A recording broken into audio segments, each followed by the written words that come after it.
In 1965, a young schoolteacher told her sister that she was going to walk to the Des Moines River and throw her young son over the bridge. Later that evening, the young schoolteacher was nowhere to be found.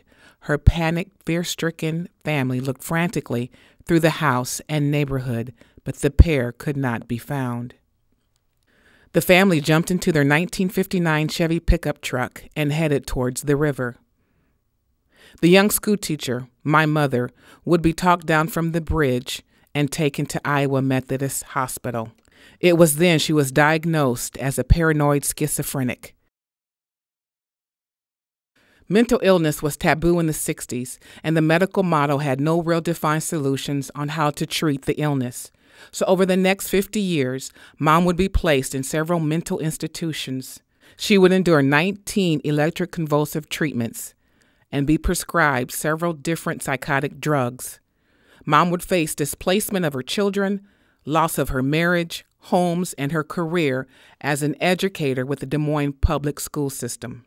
This documentary will focus on her journey as a woman of color, a mother, and an educator in Iowa dealing with mental illness. A woman before her time who refused to fit into the stereotypes of that era. It will focus on her children's journey and how we have learned to understand and cope with our mother's illness.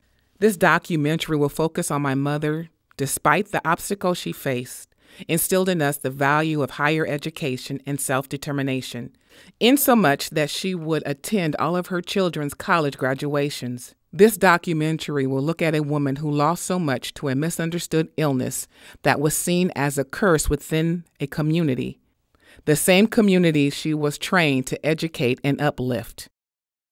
This story is the greatest lesson my mother, Gladys May Wesley Wagner, could ever teach.